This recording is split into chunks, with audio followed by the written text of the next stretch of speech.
Hello dear students, I Rahul Mishra and today we are going to discuss dual nature of electron and de Broglie's equation.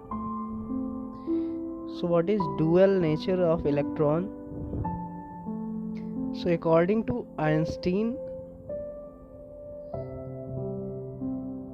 light shows both particle and wave nature. तो Einstein ने बताया कि जो light है, light radiation, it has both type of behaviour, इसके पास दोनों तरह के बिहेवियर होते हैं। इट शोज पार्टिकल नेचर, ये पार्टिकल नेचर की भी होती है, and it shows wave nature, और ये वेव के फॉर्म में भी होती है। So listen, on the basis of this concept a new scientist de Broglie in 1924 extended this concept for moving particle। तो इस कॉन्सेप्ट के आधार पर कि लाइट दो नेचर रखती है, इस कॉन्सेप्ट के आधार पर डी ब्रॉगली ने बताया कि ये जो लाइट का कॉन्सेप्ट है ये हर मूविंग पार्टिकल पर भी अप्लाई होता है। ये मूविंग पार्टिकल हमारा इलेक्ट्रॉन, प्रोटॉन हो सकता है। So listen, according to de Broglie, a moving particle may also show two type of behaviors, light as well as wave। So according to dual nature of electron, तो electron के dual nature का मतलब क्या है? Electron के पास दो तरह के नेचर हैं। So according to dual nature of electron, electron may also show both character और both nature, particle as well as wave. इसका मतलब जैसे ही लाइट या प्रकाश दो तरह के नेचर रखता है, एक पार्टिकल नेचर, दूसरा वेव नेचर, उसी प्रकार इलेक्ट्रॉन भी दो तरह के नेचर रखता है। First is particle nature and second is wave nature. So listen, if electron shows wave nature, अगर इलेक्ट्रॉन हमारा मूव कर रहा है किसी वेव के फॉर्म में, as we have studied in physics, जैसा कि हम फिजिक्स में भी पढ़ चुके हैं। So listen, this is a electronic wave, and electron move in the form of wave. हमने माना कोई इलेक्ट्रॉन है जो कि मूव कर रहा है किसी वेव के फॉर्म में, तो इस वेव की ओरिजिन से लेकर ये जो डिस्टेंस होती है, this distance is called as wave length, and it is represented by lambda. इसको लैम्डा से रिप्रेजेंट किया जाता है। So lambda is some this type of sign, this symbol is called as lambda, and lambda is what? Lambda is wavelength of electronic wave।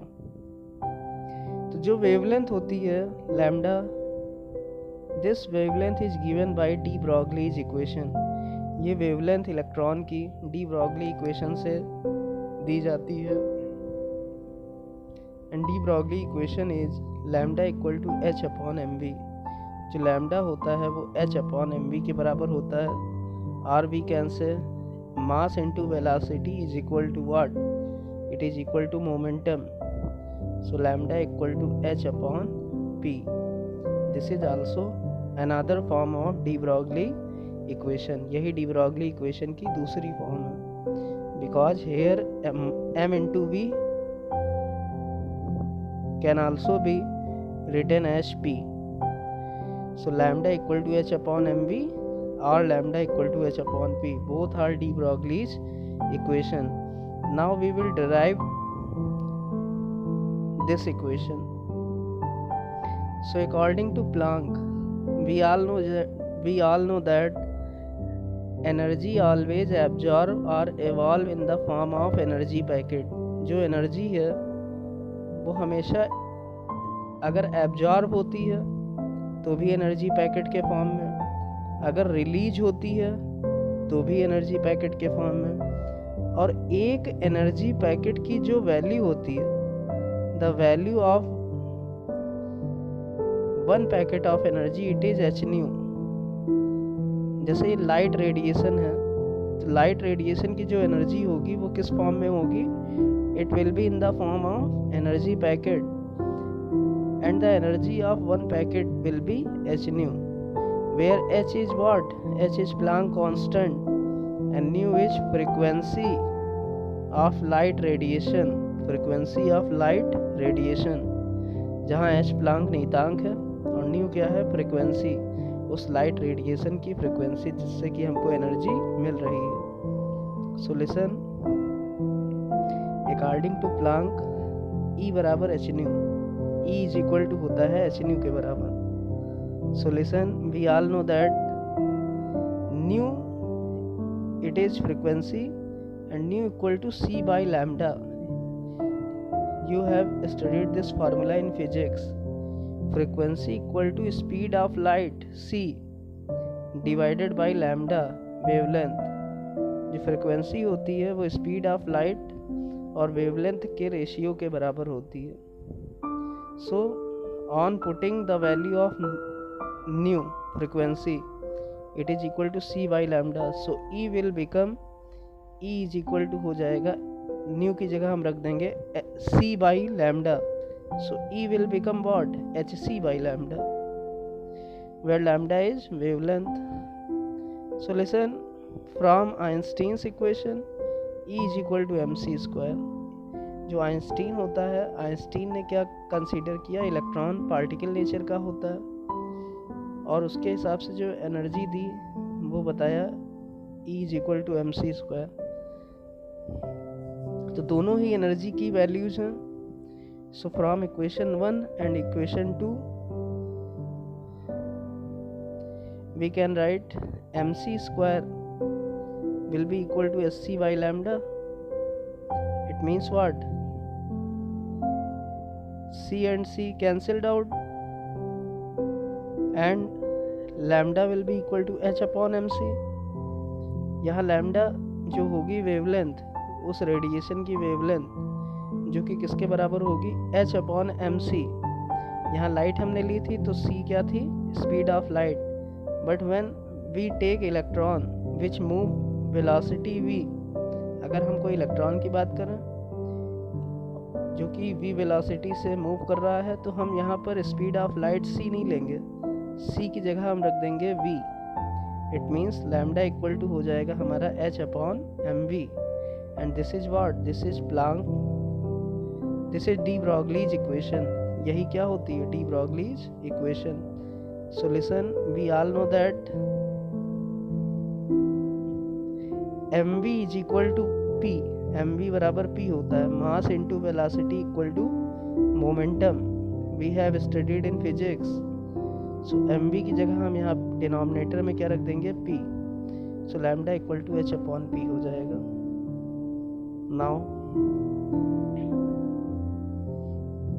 Now we will discuss some numerical problems.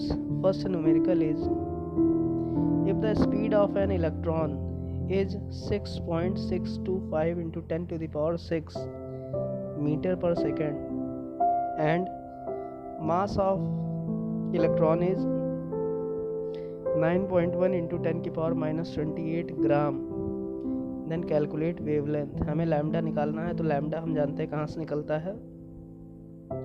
Lambda is calculated from de Broglie's equation. So de Broglie's equation is lambda equal to h upon mv. So h is what? h is Planck constant and its value is known, 6.625 into 10 to the power minus 34 joule second. This is a constant which is called as Planck constant and you have to learn it. आपको ये value याद करनी पड़ेगी. So listen, so lambda equal to H upon m v, तो हमें h पता है पहले से ही। But listen here in this case mass is given in gram, यहाँ जो मास है वो ग्राम में दिया हुआ है। And listen speed is given in metre. So listen we use one system only, हम केवल एक सिस्टम यूज कर सकते हैं, आइदर MKS सिस्टम और CGS सिस्टम। या तो हम MKS सिस्टम ही यूज करेंगे, सारी वैल्यू जो है MKS सिस्टम में ही रखेंगे, या फिर CGS सिस्टम में ही रखेंगे। So for example here metre per second is given, metre means MKS system. अगर मीटर है तो हमें वेट किस में या मास किस में लेना पड़ेगा, ग्राम में नहीं, किलोग्राम में, बिकॉज मीटर के साथ क्या आता है, मीटर किलोग्राम सेकेंड, तो मीटर के साथ हमको किलोग्राम लेना पड़ेगा। It means here mass is taken in kilogram, so we divide by 1000, so 10 to the power minus 28 will become 10 to the power minus 31. Now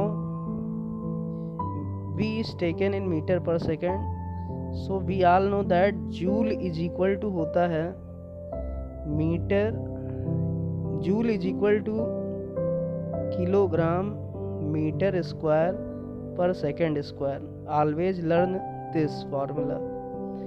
joule is equal to kilogram metre square per second square. तो हम यहाँ joule की जगह क्या रख देंगे, kilogram metre square per second square multiplied by second, और नीचे हमको क्या क्या मिलेगी यूनिट, किलोग्राम, और इधर मिलेगा metre per second.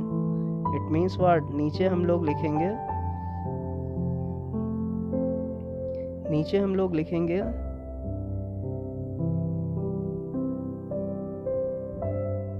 Kilogram metre per second.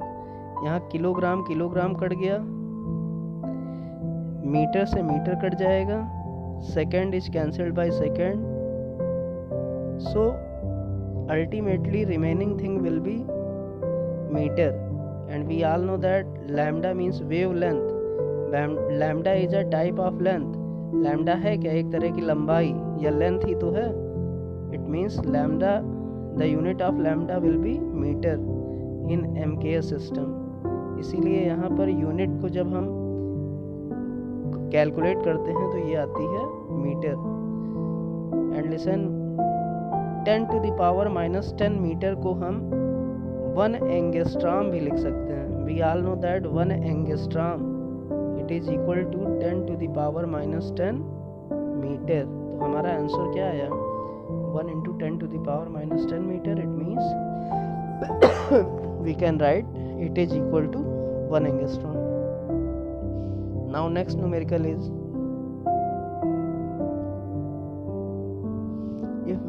if wavelength of moving particle is 300 picometer, हमें यहाँ लैम्डा दिया हुआ है 300 picometer. So find its momentum.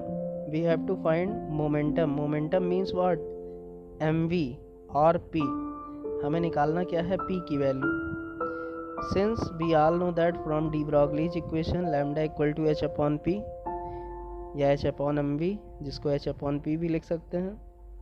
So we can calculate from this formula the value of p. So p will be equal to h upon lambda. It means h और lambda की अगर हम value रख दें तो हमें p मिल जाएगा। So h is equal to 6.625 into 10 to the power minus 34 joule second, and lambda is given into your question 300 picometer. But listen, lambda is taken into metre because this is MKS system. Joule into second, this is the unit of Planck constant, and joule is what, kilogram meter square per second square multiplied by second.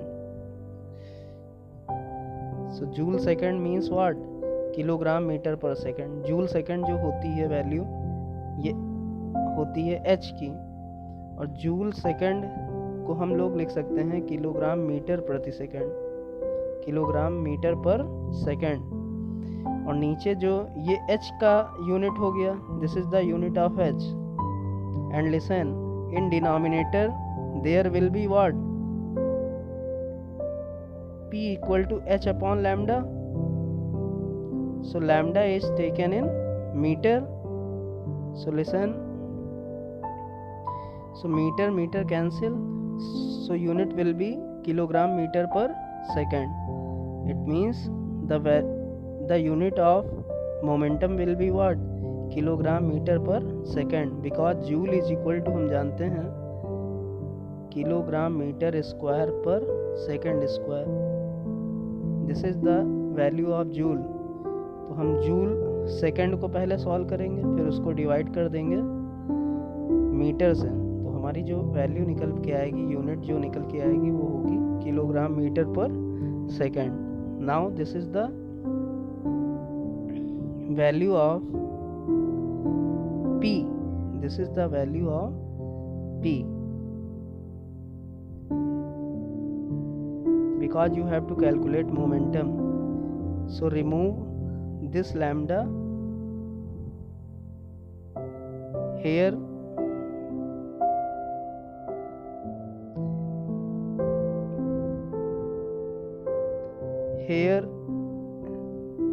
lambda is replaced by P, there is some correction, lambda is replaced by P, because you have to calculate P equal to h upon lambda. H is 6.634 into 6.625 into 10 to the power minus 34 divided by lambda, it is 300 into 10 to the power minus 12 meter, because picometer, 1 picometer equal to what, 10 to the power minus 12 meter. So learn this concept. Now next numerical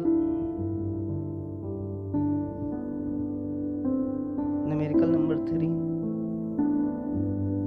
If mass of electron is 9.1 into 10 to the power minus 31 and its kinetic energy is 5 into 10 to the power minus 25 joule, then determine its wavelength. It means in this question kinetic energy is given 5 into 10 to the power minus 25 joule, and kinetic energy is given and we have to calculate what, wavelength lambda. हमें lambda निकालना है. We all know that de Broglie's equation lambda equal to h upon mv. h की value हमको पहले से पता होती है. If we find mv, अगर हमको mv पता चल जाए then we can calculate lambda, तो हम lambda को भी कैलकुलेट कर सकते हैं. So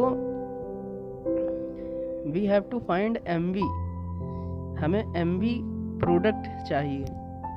So listen, here kinetic energy is given and it is equal to half mv square, so 2 is cross multiplied, so it will be equal to 5 2 ja 10, 5 2 ja 10 into 10 to the power minus 25. This is the value of mv square. Now in this equation we multiplied by small m in both side. इस equation में हम small m से दोनों side multiply कर देंगे, then left side will become m square v square and right side will become m into 10 to the power minus 25, 10 to the power minus 24, because this will give 10 to the power minus 24. Now m is what? M is mass of electron and it is given into your question 9.1 into 10 to the power minus 31. So now we solve it. It will be what? It will be 9 into 10 to the power minus 55. This is the value of m square v square. But we require, हमको क्या चाहिए? We require mv. Now we take under root in both side. अब हम दोनों side में क्या ले लेंगे? Under root. So m square v square का अंडर रूट होता है क्या, m we.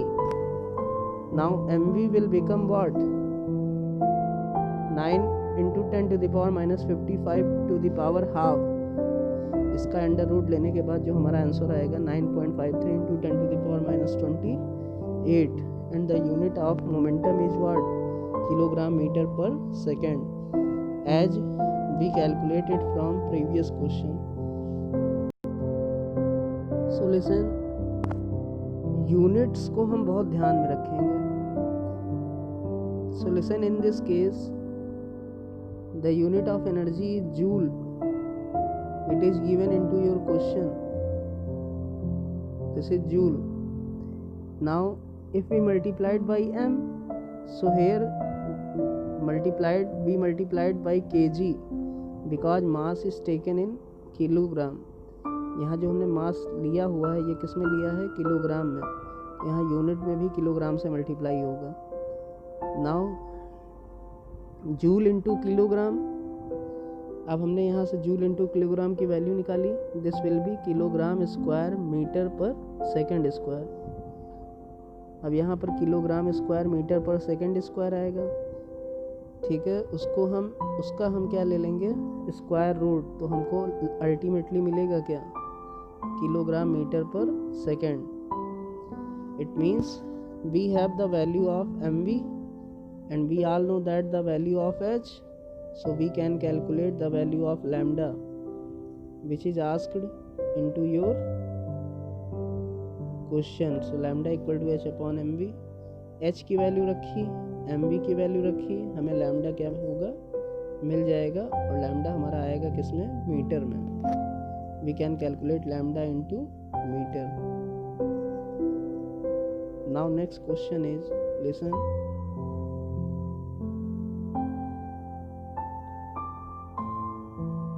If the speed of an electron, neutron and CO2 molecule are same, then give the order of wavelength. इसका मतलब क्वेश्चन में ये कहा गया है, हमारे पास इलेक्ट्रॉन, न्यूट्रॉन और CO2 मॉलिक्यूल हैं. हमें वेवलेंथ का ऑर्डर बताना है. If the velocity of all these molecule are these particles are same. अगर इन तीनों ही पार्टिकल की वेलोसिटी या स्पीड सेम है तो हमें लैम्डा या वेवलेंथ का ऑर्डर बताना है. ऑर्डर मीन्स किसका वेवलेंथ ज़्यादा होगा, किसका कम होगा. So this question will be solved by using de Broglie's equation. ये क्वेश्चन हमारा सॉल्व हो जाएगा अगर हम डी ब्रॉगलीज इक्वेशन को यूज करें. Lambda equal to H upon M V होता है, हम जानते हैं. इट मीन्स हम कह सकते हैं, since lambda equal to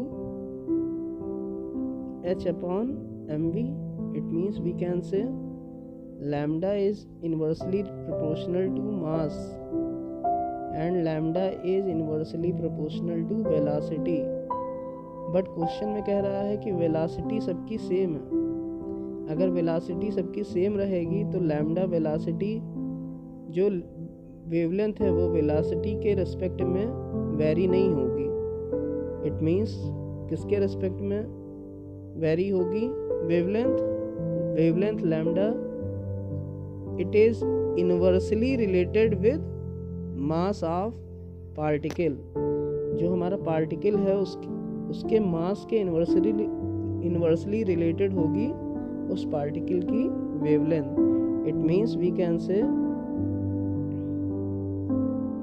lambda is inversely proportional to mass of particle.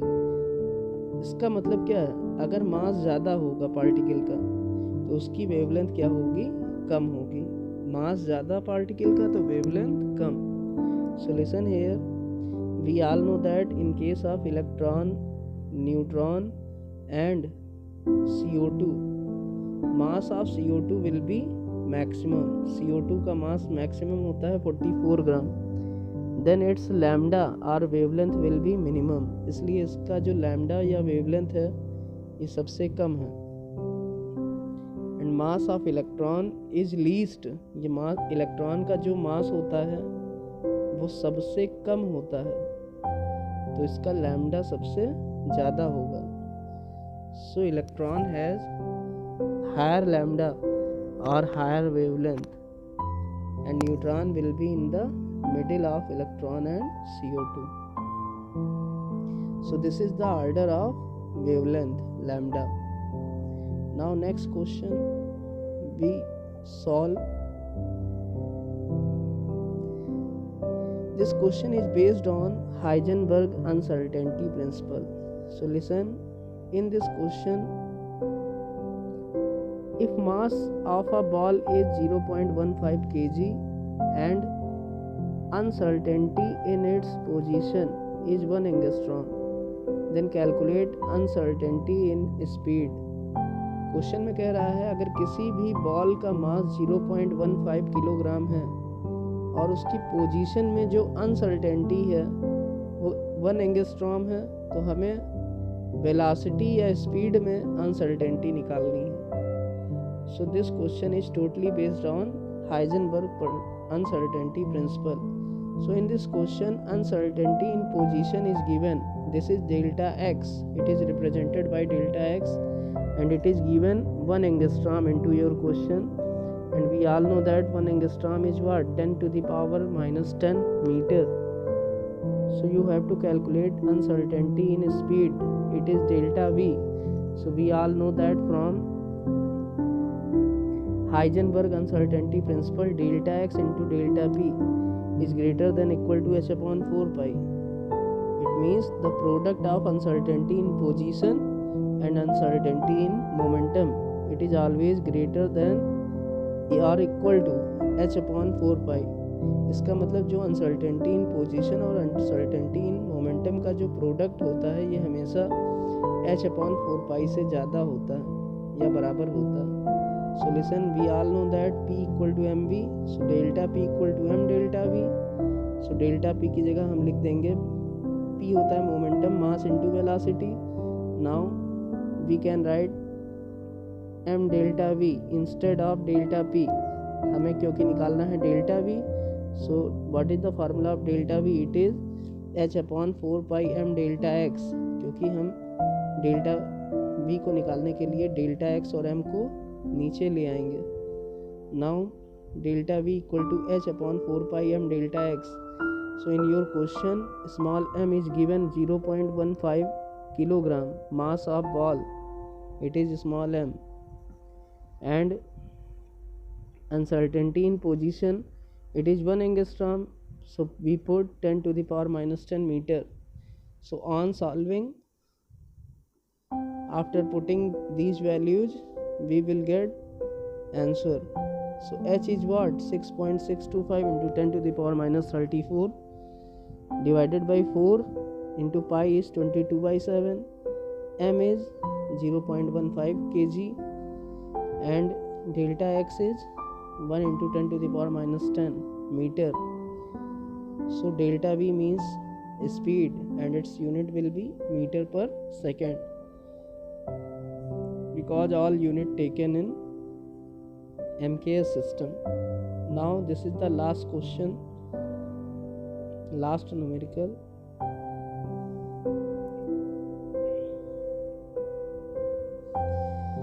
If uncertainty in position and speed of moving particle are 10 to the power minus 2 meter and 5 into 10 to the 5.27 into 10 to the power minus 24 meter per second respectively, then calculate the mass.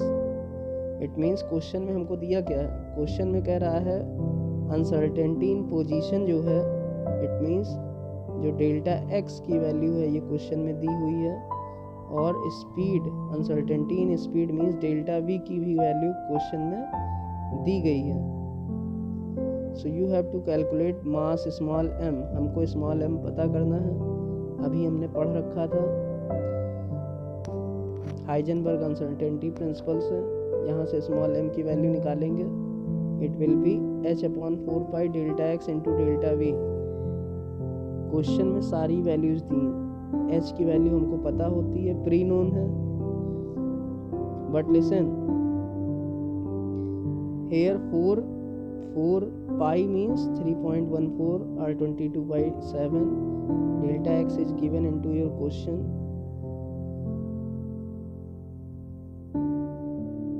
Uncertainty in position, it is 10 to the power minus 2 meter given, and delta v is also given into your question, 5.7 into 10 to the power minus 24.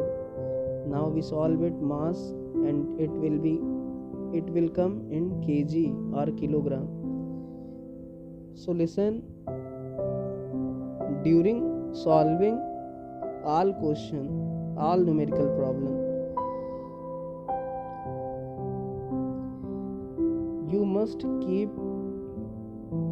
the unit in your mind. आपको इनकी units ज़रूर mind में रखनी पड़ेंगी. So listen, for example hair mass will come in kilogram. Why? Because h means what? h means joule second. h की unit होती joule second. 4 pi is a constant, इसकी कोई यूनिट होगी नहीं. x जो कि डेल्टा x हमको किस में दिया हुआ है? मीटर में, तो नीचे मीटर होगा. डेल्टा v जो कि हमको दिया है मीटर पर सेकेंड में, तो नीचे आ गया मीटर पर सेकेंड. अब हमें इसे सॉल्व करना है. कैसे सॉल्व करेंगे? जूल को हम लिख सकते हैं kilogram metre square per second square multiplied by second upon metre square per second. Second से सेकेंड कट गया, सेकेंड से सेकेंड कट गया, मीटर स्क्वायर कट गया, बचा क्या? kg. It means the value of mass will come in kg.